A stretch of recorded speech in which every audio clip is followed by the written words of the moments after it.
Good morning class. मैं नेहा कुमारी आप सभी का फिर से स्वागत करती हूँ गया गाइडेंस प्रोग्राम फेज 3 में। और मेरा टॉपिक है खाद्य संसाधन पशुओं में और मेरा लेक्चर है ये 3। तो लास्ट क्लास में हम लोगों ने डिस्कस किया था गाय की नस्लों के बारे में, भैंस की नस्लों के बारे में, कृत्रिम गर्भाधान यानी कि आर्टिफिशियल इंसेमिनेशन के बारे में। और मैंने आपको बताया था कि नेक्स्ट क्लास में मैं उसके साथ क्वेश्चंस के साथ आऊंगी जो नीड बेस्ड क्वेश्चंस हैं, पैरामेडिकल बेस्ड क्वेश्चंस हैं और साथ ही साथ आपके 10th बोर्ड में भी आपको बहुत हेल्पफुल होंगे।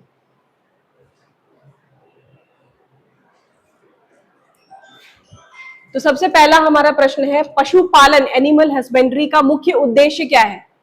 तो हम लोग फर्स्ट ही क्लास से देख रहे हैं कि फसल उत्पादन में तो उसका कोई उपयोग हो नहीं सकता है। नेक्स्ट है हमारा पशुओं का वैज्ञानिक प्रबंधन। वैज्ञानिक प्रबंधन का अर्थ है यानी कि हमें उसके प्रजनन पर ध्यान देना है, हम उसके आवास का किस प्रकार से ध्यान दे सके, साथ ही साथ उसको किस प्रकार का खाना हम प्रोवाइड कर सके जिससे उनका स्वास्थ्य अच्छा हो, ताकि वो अच्छे से अच्छा दूध उत्पादन करें और उनकी मांसल संरचना, चाहे वो अंडोत्पादन की बात हो, वहां पर वो अपना परफॉर्मेंस अच्छे से कर सके। यानी कि पशुपालन का हमारा मुख्य उद्देश्य क्या होता है? पशुओं का वैज्ञानिक प्रबंधन।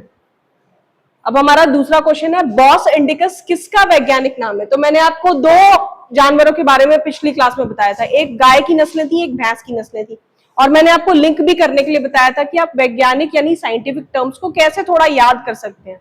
तो बॉस इंडिकस जो है वो गाय का वैज्ञानिक नाम है, और बाकी मैंने आपको भैंस का भी वैज्ञानिक नाम बताया था, उससे भी रिलेटेड हमारे पास क्वेश्चन है बॉस बुबेलिस किसका वैज्ञानिक नाम है। तो मैंने आपको बताया था कि बी और भ थोड़ा सिमिलर साउंड करता है, तो इस तरीके से हम लिंक कर सकते हैं कि बॉस बुबेलिस भैंस का वैज्ञानिक नाम है और बॉस इंडिकस गाय का वैज्ञानिक नाम है। इस तरीके से कोई कंफ्यूजन ना हो तो आप याद रख सकते हैं। चौथा प्रश्न है दूध देने वाले पशुओं को क्या कहते हैं। अगर आप हिंदी में उस वर्ड को देखेंगे तो दुधारू पशु याद रखना इजी है, बट आपको दोनों टर्म्स आनी चाहिए, चाहे वो हम इंग्लिश की बात करें या हिंदी की। तो वहां पर मिल्च एनिमल्स होता है और कंफ्यूजन नहीं होना चाहिए। जैसे ड्रॉट एनिमल्स है, थोड़ा याद करने में टफ हो सकता है। आप भारवाही पशु बोलते हैं तो वो इजी हो जाता है, मतलब जो भार उठाने वाले जानवर हैं उस तरीके से आप याद रख सकते हैं। जैसे हमारी बैल है, घोड़ा है, गधा है, उन सारी चीजों का इस्तेमाल हम सामान को एक स्थान से दूसरे स्थान पर ले जाने के लिए करते हैं, या हम मनुष्य को भी एक स्थान से दूसरे स्थान पर ले जाने के लिए उन पशुओं का इस्तेमाल करते हैं। तो मेनली पशुओं को दो भागों में बांटा गया है, एक होते हैं भारवाही पशु और दूसरे होते हैं दुधारू पशु, जिनको भारवाही पशु को इंग्लिश में ड्रॉट एनिमल्स बोला जाता है और दुधारू पशु को इंग्लिश में मिल्च एनिमल्स बोला जाता है। तो हमारा जो क्वेश्चन है कि दूध देने वाले पशुओं को क्या कहते हैं, तो वो हो गए हमारा ऑप्शन बी जो है मिल्च एनिमल्स, दुधारू पशु। चलते हैं फिफ्थ क्वेश्चन की तरफ। बैलों का उपयोग मुख्य रूप से किस कार्य में किया जाता है। तो मैंने आपको अभी बताया कि पशुओं को दो ब्रांचेस में डिवाइड किया गया है, एक हो गए भारवाही पशु और दूसरे हो गए दुधारू पशु। तो बैल किस चीज के लिए उपयोग में आएंगे? वो भार के लिए। जैसे आप खेतों में जुताई जो करते हैं वो बैलों की सहायता से करते हैं। तो हमारा जो भी परिवहन एवं कृषि का कार्य है, जैसे खेतों में जुताई का कार्य हम कर रहे हैं बैलों की सहायता से, प्रजनन के कार्य में हम बैलों का उपयोग करते हैं। तो परिवहन हो गया एक स्थान से दूसरे स्थान पर जाना, वैसे में हमारे जो भारवाही पशु होते हैं उनका उपयोग होता है। तो बैल हमारे कौन से होते हैं? भारवाही पशु, जिनका उपयोग परिवहन या फिर कृषि के कार्य में किया जाता है। छठा प्रश्न है दूध उत्पादन मुख्यतः किस पर निर्भर करता है। मैंने आपको इसकी बात कृत्रिम गर्भाधान के दौरान भी करी थी लास्ट क्लास में, जब हम लोग डिस्कस कर रहे थे कि हमें मेनली किस पर ध्यान देना है। अगर हम दुधारू पशु की बात कर रहे हैं तो हमें मेनली किस फैक्टर पर ध्यान देना है कि हम उसका लैक्टेशन पीरियड यानी कि उसका जो दुग्ध काल है उसको बढ़ा सकें। तो उसके लिए हम क्या क्या स्टेप्स उठा सकते हैं। तो वही हमारा यहाँ पर क्वेश्चन है कि दूध उत्पादन मुख्यतः किस पर निर्भर करता है। तो यहाँ पर है आयु, दुग्धावधि यानी कि लैक्टेशन पीरियड, रंग, वजन। तो इन सारे बाकी चीजों से कोई लेना देना नहीं है, हमें ये देखना है कि दूध उत्पादन यानी कि वो अपनी दुग्धावधि को किस प्रकार से हम बढ़ा सकते हैं, कितना ज्यादा से ज्यादा दूध उसमें उत्पादन हो सके। क्वेश्चन नंबर 7 है निम्न में से कौन विदेशी गाय की नस्ल है। तो हमने बहुत सारी प्रजातियों की बात करी थी, हमने बहुत सारी प्रजातियों की बात करी थी, गाय के भी प्रजातियों की बात करी, भैंसों की भी प्रजातियों की बात करी। कुछ जो थी वो विदेशी थी, कुछ जो थी वो देसी थी। तो जो हमारी देसी नस्लें हैं उनमें दुग्ध उत्पादन की क्षमता विदेशियों की अपेक्षा कम है। इसके लिए हमने प्रजनन के ऊपर ध्यान दिया कि हम क्या स्टेप्स उठा सकते हैं जिससे हमारी जो देसी नस्लें हैं उनको प्रजनन कराकर विदेशी नस्लों से हमें बेहतरीन नस्ल मिल सके। तो उसके अलग अलग नाम थे, वो आपको याद रखना पड़ेगा। तो यहाँ पर हमारे पास ऑप्शन में है साहिवाल, गिर, जर्सी और थारपारकर। तो जो आपकी साहिवाल है, गिर है, थारपारकर है, ये तीनों ही हमारी देसी नस्लें हैं। इसमें से सिर्फ आपको ऑप्शन सी है जो है आपकी विदेशी नस्ल। प्रश्न 8वां है, ब्राउन स्विस किस देश की नस्ल है? तो यहां पर मैंने आपको लिंक करने के लिए समझाया था कि आप कैसे याद रख सकते हैं कि स्विस कौन सी प्रजाति हो सकती है, कहां की हो सकती है। तो स्विस जो है कहीं ना कहीं आपका स्विट्जरलैंड से लिंक होता है, स्विस स्विट्जरलैंड, इस तरीके से आप याद रख सकते हैं। तो यहाँ जो हमारे ऑप्शन है भारत, अमेरिका, हॉलैंड, ये तीनों ही रॉन्ग है और करेक्ट ऑप्शन हमारा आएगा Switzerland. Brown Swiss, Swiss term से हम याद रख पाएंगे कि स्विट्जरलैंड की हमारी विदेशी प्रजाति है गाय की ब्राउन स्विस। अगला प्रश्न है, करन स्विस किस संकरण से विकसित हुई है? तो मैंने अभी आपको बताया कि हमारी जो देसी नस्लें हैं उनमें दूध देने की क्षमता विदेशियों की अपेक्षा कम है। तो हम क्या करते हैं, हम संकरण का कार्य कराते हैं, क्रॉस ब्रीडिंग कराते हैं। उसमें एक नस्ल हमारी देसी रहती है, दूसरी विदेशी रहती है। तो यहाँ पर है करन स्विस यानी कि ब्राउन स्विस का उपयोग किया गया होगा। साहिवाल को अब यहाँ पर ऑप्शन में आप देख सकते हैं कि ब्राउन स्विस सिर्फ फर्स्ट ऑप्शन में है, यानी कि साहिवाल को आप जब ब्राउन स्विस के साथ क्रॉस कराएंगे, संकरण कराएंगे, तो जो आपकी नई नस्ल आएगी वो हमारी कहलाएगी करन स्विस। 10th क्वेश्चन है हमारा, करन फ्राइज किस संकरण का परिणाम है? अब यहां पर डिफरेंस है क्योंकि हम टर्म यूज कर रहे हैं फ्राइज, वो भी कहीं ना कहीं आपका लिंक होता है। यहां पर आपके ऑप्शन है Sahiwal, Holstein Friesian, Tharparkar, Holstein Friesian, Gir Jersey के साथ क्रॉस कराई जाती है, रेड सिंधी होलिस्टीन फ्रिजियन के साथ क्रॉस कराई जाती है। तो ये आपको क्रॉस ब्रीडिंग याद रखनी होगी कि हम कौन सी ब्रीड को किसके साथ क्रॉस कराएंगे तो जो हमारी नई नस्ल है उसका निर्माण होगा। तो यहाँ पर जो है हमारा ऑप्शन बी वो करेक्ट है, जिसमें थारपारकर को होलिस्टीन फ्रिजियन के साथ क्रॉस कराया जाता है। होलिस्टीन टर्म से आप याद रख सकते हैं कि होलिस्टीन जो है वो होलैंड की प्रजाति है, जैसे हम स्विट्जरलैंड से याद रखते हैं कि ब्राउन स्विस जो है वो स्विट्जरलैंड की प्रजाति है। तो यहाँ पर जो हमारा ऑप्शन बी है वो करेक्ट होगा करन फ्राइज के लिए। 11th क्वेश्चन है, फ्राइजवाल किसके संकरण से विकसित हुई है? अब यहाँ पर फ्राइज फिर से टर्म आ रहा है, यानी कि हम यहाँ पर फ्रिजियन का ही प्रयोग कर रहे होंगे। तो यहाँ पर हम ऑप्शन देख सकते हैं, साहिवाल को क्रॉस कराया जाता है होलिस्टीन फ्रिजियन के साथ, ऑप्शन बी में थारपारकर जर्सी के साथ, गिर ब्राउन स्विस, मुर्रा जर्सी। तो यहाँ पर जो आपका ऑप्शन है, मैंने आपको क्या बोला कि फ्राइजवाल, फ्राइज जो टर्म है वो कहीं ना कहीं किससे लिंक होगा, फ्रिजियन से लिंक होगा, आगे की टर्म्स मैच हो रही है, तो उस तरीके से हम चीजों को याद रख सकते हैं। तो यहाँ पर हमारा ऑप्शन ए जो है वो सही होगा। फ्राइजवाल जो है किसके संकरण से उत्पन्न होता है? साहिवाल को जब हम होलिस्टीन फ्रिजियन के साथ क्रॉस कराते हैं। 12th क्वेश्चन है, भारतीय नस्लों का विदेशी नस्लों से संकरण क्यों किया जाता है? तो इसका डिस्कशन मैं स्टार्ट से कर रही हूँ। हमारी जो देसी नस्लें हैं उनमें दूध देने की क्षमता विदेशी नस्लों की अपेक्षा कम होती है, तो दूध उत्पादन बढ़ सके इसलिए हम दोनों में क्या कराते हैं, क्रॉस ब्रीडिंग कराते हैं। तो यहाँ पर है आपका ऑप्शन रंग सुधारने हेतु, अधिक दूध उत्पादन हेतु, वजन घटाने हेतु या रोग बढ़ाने हेतु। तो अभी क्लियर हो गया कि हम क्यों कर रहे हैं, क्योंकि हमारी जो देसी नस्लें हैं उनमें दूध देने की क्षमता विदेशियों की अपेक्षा कम है। तो यहाँ कौन सा ऑप्शन हो जाएगा आपका? ऑप्शन बी, कि ज्यादा से ज्यादा दूध उत्पादन को बढ़ाया जा सके। 13 क्वेश्चन है, भारत में विश्व की लगभग कितनी प्रतिशत भैंसें पाई जाती हैं? ये मैंने लास्ट ही क्लास में डिस्कस करा था। तो कुछ डेटा जो होता है वो याद रखना है आपको। यहाँ पर आप देख सकते हैं 25%, 40%, 56 से 57%, 75%। तो यहाँ पर जो ऑप्शन सी है वो आपका करेक्ट होता है कि इतनी आबादी भैंसों की हमारे भारत में पाई जाती है अपेक्षाकृत दूसरी देशों से जब आप कंपेयर करते हैं। 14 क्वेश्चन है, भारत की सर्वाधिक दूध देने वाली भैंस की नस्ल कौन सी? गाय की नस्लों की बात हो गई, जिसमें हमने बात करी गिर की, कुछ हमने बात करी विदेशी नस्लों की भी, उसके साथ साथ हमने भैंस की नस्लों की भी बात करी थी, जिसमें नीली रावी थी, नागपुरी थी, जाफराबादी थी। तो कुछ जो है उसमें से बहुत अच्छा दूध देती हैं। यहाँ पर ऑप्शन है आपके पास सुरती, मुर्रा, नागपुरी, भदावरी।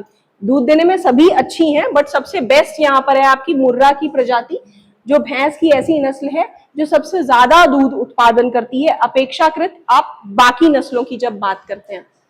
मुर्रा भैंस का रंग कैसा होता है, तो मैंने आपके उसके फीचर्स भी बताए थे, वो गहरे काले रंग की होती है और उसकी सींगें बहुत ज्यादा घुमावदार होती हैं। तो कुछ फीचर्स हम याद रख सकते हैं।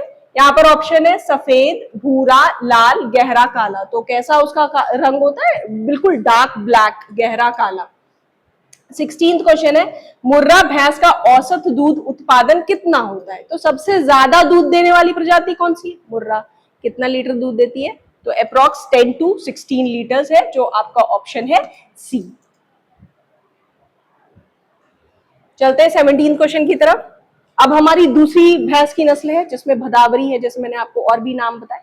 तो भदावरी भैंस किस विशेषता के लिए प्रसिद्ध है, इसका दूध कैसा है, कम वसा वाला है, अधिक वसा युक्त दूध है, अधिक ऊन, ऊन का तो कोई लिंक ही नहीं है, अधिक मांस, मांस की भी यहाँ पे बात नहीं हो रही, हम यहाँ पर दूध उत्पादन की बात कर रहे हैं। तो यहाँ पर ऑप्शन आपका कौन सा सही होगा, ऑप्शन बी, जिसमें इसके दूध में ज्यादा से ज्यादा वसा पाई जाती है बाकी नस्लों की अपेक्षा। 18th क्वेश्चन है भदावरी भैंस को किस नाम से जाना जाता है, तो एक यही ऐसी थी जिसके दो नाम थे। अगर आपने लास्ट क्लास में अच्छे से स्लाइड्स देखी होंगी, अच्छे से सुना होगा तो आपको याद होगा। तो यहाँ पर ऑप्शन है पंजाब भैंस, इटावा भैंस, दिल्ली भैंस या गुजरात भैंस। तो भदावरी भैंस को इटावा भैंस के नाम से भी जाना जाता है। तो यहाँ पर आपका ऑप्शन बी करेक्ट होगा। अब है हमारा 19th क्वेश्चन, मेहसाना नस्ल किस राज्य में लोकप्रिय है।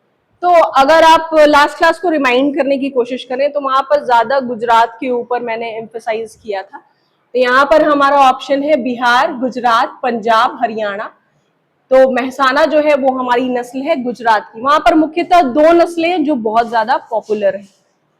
सुरती नस्ल किस राज्य से संबंधित है, अभी जैसे मैंने आपको बताया कि दो नस्लें पॉपुलर हैं, तो एक आपकी हो गई मेहसाना, गुजरात की ही है ब्रीड, और दूसरी है हमारी सुरती, वो भी गुजरात में पॉपुलर है। तो दो हैं जो गुजरात से हैं, तो इतना टफ नहीं है याद रख पाना, एक ही स्टेट का नाम है गुजरात और दो आपकी ब्रीड्स है मेहसाना और सुरती। क्वेश्चन नंबर 21 है नीली रावी किसकी नस्ल है, तो अलग अलग नस्लों के नाम बताए, जाफराबादी, नागपुरी, नीली रावी, भदावरी, मुर्रा, ये सारी प्रजातियां आपकी भैंस की। तो यहाँ पर है हमारा ऑप्शन गाय, भेड़, बकरी, भैंस। तो आपका भैंस जो है ऑप्शन वो करेक्ट है। तो नीली रावी किसको बिलोंग करता है, भैंस की नस्ल को। जाफराबादी किसकी नस्ल है, बहुत बार अभी रिपीट कर दिया तो आपको आंसर आ ही गया होगा, भैंस की प्रजाति है हमारी जाफराबादी। क्वेश्चन नंबर 23 है कृत्रिम गर्भाधान यानी कि एआई का पूर्ण रूप क्या है। तो मैंने लास्ट क्लास में भी बोला था कि एआई बहुत ट्रेंड में है ना, artificial intelligence, but this is not artificial intelligence. यहाँ पर हम बात कर रहे हैं ऑप्शन सी यानी कि आर्टिफिशियल इंसेमिनेशन की। तो ऐसे नहीं एग्जाम में आप लिख के आ जाइएगा आर्टिफिशियल इंटेलिजेंस की बात हो रही है। क्वेश्चन नंबर 24 है कृत्रिम गर्भाधान में वीर्य किससे प्राप्त किया जाता है। तो हम लोग कृत्रिम गर्भाधान, अगर आप याद करें लास्ट क्लास में, तो कृत्रिम गर्भाधान हम क्यों करते थे, हमारी जो नस्लें हैं वो ज्यादा बेहतर हो सके, यानी कि जो हमारे उसके पेरेंट्स होंगे, चाहे हम बैल की बात कर रहे हैं या गाय की बात कर रहे हैं, या हम वीर्य की बात कर रहे हैं यानी कि हम बैल की बात कर रहे होंगे, तो हमारा जो श्रेष्ठ बैल है उससे हम कृत्रिम गर्भाधान के लिए वीर्य की प्राप्ति करते हैं। क्वेश्चन नंबर 25 है एआई यानी आर्टिफिशियल इंसेमिनेशन का मुख्य उद्देश्य क्या है। तो मैंने आपको जैसा बताया कि हम अपनी नई आने वाली प्रजाति में बेहतरी चाहते हैं, चाहे वो हम दूध उत्पादन की बात कर रहे हैं, चाहे रोग प्रतिरोधक क्षमता की बात कर रहे हैं, चाहे उसकी मांसल संरचना की बात कर रहे हैं, तो उन सारी चीजों में सुधार के लिए हमें चाहिए। तो आर्टिफिशियल इंसेमिनेशन का मुख्य उद्देश्य होता है हमारा ऑप्शन ए, जो कि है नस्ल सुधार। क्वेश्चन नंबर 26 है कृत्रिम गर्भाधान में वीर्य संग्रह हेतु किसका प्रयोग किया जाता है। तो यहाँ पर क्योंकि हम लैब बेस्ड रिप्रोडक्शन की बात करें, जो प्रजनन की प्रक्रिया वो प्राकृतिक नहीं है, तो यहाँ पर जो हम योनि का उपयोग करते हैं वो कृत्रिम योनि होती है, यानी कि आर्टिफिशियल योनि का उपयोग यहाँ पर किया जाता है वीर्य कलेक्शन के लिए। क्वेश्चन नंबर 27 है वीर्य को दीर्घ काल तक किसमें संरक्षित किया जाता है। तो हम लोग उस टाइम बात कर रहे थे लिक्विड नाइट्रोजन की। बहुत ज्यादा कम टेम्परेचर होता है जिसकी वजह से हम उसको लंबे समय तक स्टोर करके रख सकते हैं और उसका परिवहन भी आसान हो जाता है जब हम उसको लिक्विड नाइट्रोजन में स्टोर करते हैं। तो हमारा ऑप्शन है पानी, बर्फ, द्रव नाइट्रोजन, तेल। तो हमारा करेक्ट आंसर क्या होगा? द्रव नाइट्रोजन, जिसमें वीर्य को लंबे समय तक संरक्षित रखा जाता है। क्वेश्चन नंबर 28 है आर्टिफिशियल इंसेमिनेशन कब किया जाना चाहिए? तो एक पीरियड होता है उसका स्पेसिफिक, अगर उसके आगे पीछे किया गया तो कंप्लीटली वो पूरा प्रोसेस फेल हो जाएगा। तो हमें किस पे ध्यान देना है? गर्भावस्था में, वो तो प्रजनन के लिए ही है तो गर्भावस्था की तो कोई बात ही नहीं है। हीट अवधि में, दुग्धावस्था में, रोग अवस्था में। तो जब उसकी प्रजनन का समय होता है उस दौरान हमें क्या करना है? हीट अवधि का अगर हमें पता रहेगा कि उसका ऋतुकाल कब है, उस दौरान हमें वीर्य को जो है मादा में डालना है ताकि हम कृत्रिम गर्भाधान से अपनी बेहतरीन नस्ल की प्राप्ति कर सके। क्वेश्चन नंबर 29 है कृत्रिम गर्भाधान में वीर्य कहाँ डाला जाता है? तो कहाँ? ऑप्शन आप देख सकते हैं, पेट, गर्भाशय, यकृत, फेफड़ा। तो प्रजनन की बात हो रही है तो यहाँ पर बाकी सारे जो ऑप्शंस हैं वो गलत हो जाएंगे। हमारा कौन सा ऑप्शन करेक्ट होगा? ऑप्शन बी जो है गर्भाशय। क्वेश्चन नंबर 30 है आर्टिफिशियल इंसेमिनेशन का एक प्रमुख लाभ क्या है? वैसे तो बहुत सारे यूजेस हैं जो मैं आपको बता चुकी हूँ। यहाँ पर हमें क्या देखना है? कम उत्पादन, कम प्रजनन, अधिक रोग, बेहतर आनुवंशिक गुणवत्ता। तो हमारा कौन सा ऑप्शन करेक्ट होगा? ऑप्शन डी, आनुवंशिक गुणवत्ता। मतलब उसमें सारे ऑलमोस्ट जो भी फीचर्स हैं उन सब में हम इंप्रूवमेंट देखेंगे, चाहे हम उसके दूध में बात कर रहे हैं, चाहे हम उसकी रोग प्रतिरोधक क्षमता में बात कर रहे हैं, या फिर वो प्रतिकूल परिस्थितियों में अपने आप को कैसे सरवाइव कर सकता है। यानी कि आपको ओवरऑल डेवलपमेंट देखना है जो हमारी नई ब्रीड आएगी उसमें। क्वेश्चन नंबर 31, एक श्रेष्ठ बैल का वीर्य कितने गायों में उपयोग में किया जा सकता है? तो कृत्रिम गर्भाधान हम क्यों करते हैं? अगर हम नेचुरल के लिए जा रहे हैं तो एक से एक में ही होगा, लेकिन अगर हम आर्टिफिशियली जा रहे हैं तो एक बैल के वीर्य का इस्तेमाल हम कई सारी गायों में कर सकते हैं। तो यहाँ पर ऑप्शन है आपका, ऑप्शन ए है 10, 100, 500, हजारों। तो आप हजारों में कृत्रिम गर्भाधान के द्वारा श्रेष्ठ बैल के वीर्य का इस्तेमाल कर सकते हैं एक बेहतर नस्ल की प्राप्ति के लिए। क्वेश्चन नंबर 32, फ्रोजन सीमन का प्रमुख लाभ क्या है? फ्रोजन सीमन हमारा क्या है? जो हम स्टोर कर रहे हैं वीर्य। तो उसमें क्या है ऑप्शन? रंग सुधार, आसान परिवहन, वजन वृद्धि, रोग वृद्धि। तो मैंने आपको बताया था कि फ्रोजन सीमन किसमें स्टोर करते हैं हम? किसमें फ्रीज करते हैं? लिक्विड नाइट्रोजन में उसको स्टोर करते हैं। उससे हमें क्या हेल्प होता है कि हम उसको लंबे समय तक प्रिजर्व भी करके रख सकते हैं और एक स्थान से दूसरे स्थान पर ले भी जा सकते हैं। तो यहाँ पर आपका ऑप्शन बी जो है वो करेक्ट होगा, आसान परिवहन, जिससे हम मान लीजिए कि हमने साउथ में उसको निकाला है तो आप नॉर्थ के किसी भी पार्ट में उसको आराम से लेकर के जा सकते हैं। क्वेश्चन नंबर 33 है आर्टिफिशियल इंसेमिनेशन द्वारा किसमें कमी आती है? दूध में, चोट एवं दुर्घटनाओं में, प्रजनन में, वृद्धि में। तो बाकी सारी चीजें तो हम इंप्रूव करना चाहते हैं, तो यहां पर हमारा ऑप्शन बी जो है वो करेक्ट होगा, क्योंकि नेचुरली जब हम प्रजनन की प्रक्रिया कराते हैं तो कई बार हमारी गायों को या बैलों को चोट लगने की संभावना होती है। तो उस चीज को ओवरकम करने के लिए हम आर्टिफिशियल इंसेमिनेशन यानी कि कृत्रिम गर्भाधान का उपयोग करते हैं। क्वेश्चन नंबर 34 है आर्टिफिशियल इंसेमिनेशन के लिए क्या आवश्यक है? तो मैंने उस टाइम लास्ट क्लास में ही बात करा था कि आप ऐसे रैंडमली किसी को भी उठा के आप नहीं पकड़ सकते कि जाइए आर्टिफिशियल इंसेमिनेशन का प्रोसेस करना है। हर चीज के लिए एक टेक्निकल होते हैं जो पूरा प्रैक्टिस करके आते हैं। तो इसीलिए यहाँ पर भी हमें ध्यान देना है कि प्रशिक्षित तकनीशियन ही हो जो आर्टिफिशियल इंसेमिनेशन करे। अदरवाइज एक तो उनको ये नहीं पता होगा कि ऋतुकाल कब है, दूसरा उनको ये नहीं पता होगा कि प्रॉपरली उसको इंट्रोड्यूस कैसे करना है। इसलिए इन सारी चीजों के लिए हमें किसकी हेल्प लेनी पड़ेगी? प्रशिक्षित तकनीशियन की। क्वेश्चन नंबर 35 है उपकरणों को स्टेरलाइज क्यों किया जाता है? क्योंकि हम सारा प्रोसेस कृत्रिम गर्भाधान में लैब बेस्ड कर रहे हैं, तो यहाँ पर जो भी इंस्ट्रूमेंट्स होंगे वो लैब बेस्ड होंगे, उनमें इन्फेक्शन होने की संभावना बहुत ज्यादा है, जिसकी वजह से हमारी गायों में भी इन्फेक्शन हो सकता है, बैल में इन्फेक्शन हो सकता है, उसके साथ साथ हमारी जो आने वाली नस्ल है उनमें भी इन्फेक्शन हो सकता है। तो वो सारी चीजें ना हो इसके लिए हम उपकरणों को क्या करते हैं? पूरी तरीके से कीटाणु रहित करते हैं, स्टेरलाइज करते हैं। यहाँ ऑप्शंस क्या है? रंग सुधारने हेतु, संक्रमण रोकने हेतु, दूध बढ़ाने हेतु, वजन घटाने हेतु। तो मैंने आपको क्या बोला कि लैब बेस्ड प्रोडक्ट्स यूज हो रहे हैं जिसमें इन्फेक्शन की संभावना हो सकती है, इसलिए उससे बचने के लिए हमें क्या करना चाहिए? इंस्ट्रूमेंट्स को पूरी तरीके से स्टेरलाइज करना चाहिए, यानी कि हम संक्रमण को रोकने के लिए इस प्रोसेस का यूज करते हैं। क्वेश्चन नंबर 36 है, पशुओं में संतुलित आहार का उद्देश्य क्या है? आप बात कर रहे हैं एक बेटर नस्ल की, आप बिना खाना खाए कितने दिन रह सकते हैं या कितना बेटर परफॉर्मेंस कर सकते हैं? नहीं कर सकते। उसी तरीके से हमारे जानवर भी, उन्हें भी अच्छा भोजन चाहिए ताकि उनका दूध उत्पादन अच्छा हो सके, उनमें रोग प्रतिरोधक क्षमता अच्छी हो सके। चाहे आप उनको प्रतिकूल परिस्थितियों में भी रखें, लेकिन उसमें वो कुछ समय तक सर्वाइव कर सके। तो इसीलिए यहाँ पर क्या है? पशुओं में संतुलित आहार का उद्देश्य क्या है? तो ऑप्शन ए यहीं से देखने में लग रहा है कि स्वास्थ्य एवं उत्पादन में वृद्धि। उनका ज्यादा अच्छा स्वास्थ्य होगा तो हमारे उत्पादन में भी वृद्धि होगी। चाहे दूध के उत्पादन की बात कीजिए, चाहे अंडे के उत्पादन की बात कीजिए, आप किसी भी प्रजनन में अगर आप जा रहे हैं तो वहां पर उनका परफॉर्मेंस बेटर हो सके, उनसे हमें जो प्रोडक्ट मिल रहे हैं वो बेटर हो सके, तो उसके लिए हमें उन्हें अच्छे से अच्छा चारा देने की जरूरत है। क्वेश्चन नंबर 37 है, पशुओं के लिए स्वच्छ आवास क्यों आवश्यक है? आप गंदी जगह पे रह सकते हैं, आप अपना घर रोज साफ करते हैं, तो उसी तरीके से हम जो अपने जानवर रखते हैं, क्या हम उन्हें गंदी जगह पर रख सकते हैं? गंदी जगह पर रखने से क्या होगा? संक्रमण बहुत आसानी से फैलेगा, क्योंकि एक जगह पे बहुत सारे जानवर एक साथ रहते हैं, तो एक में इंफेक्शन होना मतलब उसके बगल में फैलने की संभावना बहुत ज्यादा रहती है। तो पशुओं के लिए स्वच्छ आवास क्यों आवश्यक है?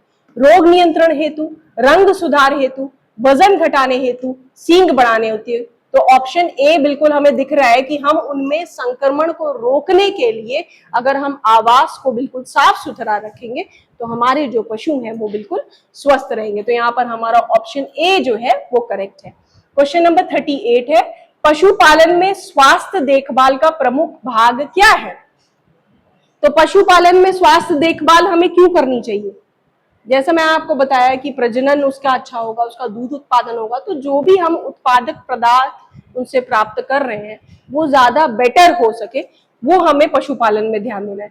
तो वहां पर हम क्या करेंगे? सिंचाई करेंगे, कटाई करेंगे, जुताई करेंगे या टीकाकरण करेंगे। जैसे हम देखते हैं कि छोटा बच्चा जो रहता है उसको भी हम लगातार वैक्सीनेशंस दिलवाते हैं ताकि उसको किसी प्रकार की बीमारी ना हो। उसी प्रकार से हमारे पशुओं में भी है कि वो किसी भी प्रकार की बीमारी से बच सके, उनमें सही अवधि पर उनको टीका दिलवाने की जरूरत है। यानी कि उनके स्वास्थ्य पे सबसे ज्यादा देखभाल हम कैसे कर सकते हैं? उनको सही समय पर टीके दे करके, टीकाकरण पे हमें जोर देने की आवश्यकता है। क्वेश्चन नंबर 39 है, पशुपालन में प्रजनन प्रबंधन का उद्देश्य क्या है?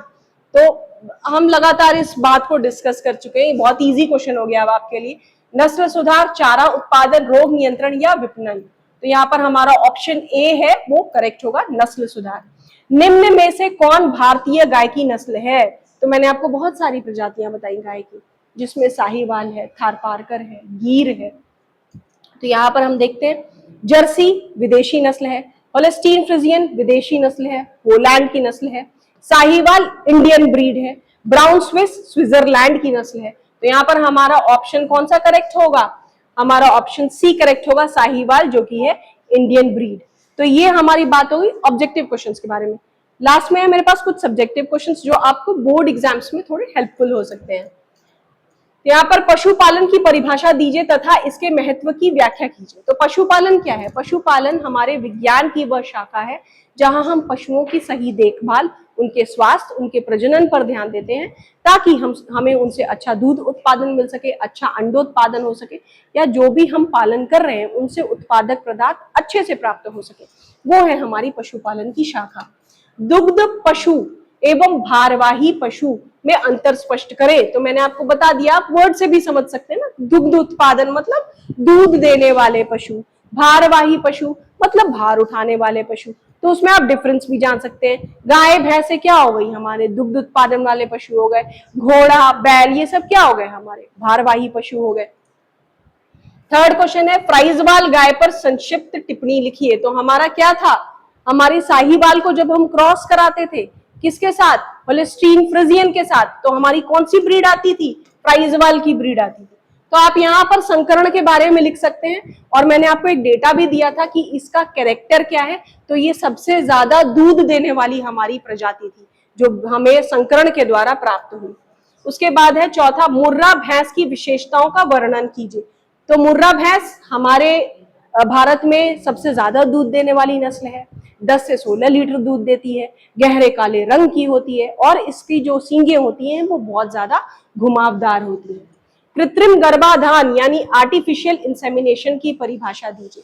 कृत्रिम गर्भाधान हमारे विज्ञान की वह शाखा है जिसमें हम आर्टिफिशियली प्रोड्यूस करते हैं नई नस्लों को, यानी कि कृत्रिम तरीके से श्रेष्ठ बैलों से वीर्य की प्राप्ति कर उनको कई हजार गायों में इंट्रोड्यूस कराया जाता है, जिससे हमारी जो नस्ल होती है वो बेहतर होती है, उनमें रोग प्रतिरोधक क्षमता बेहतर होती है।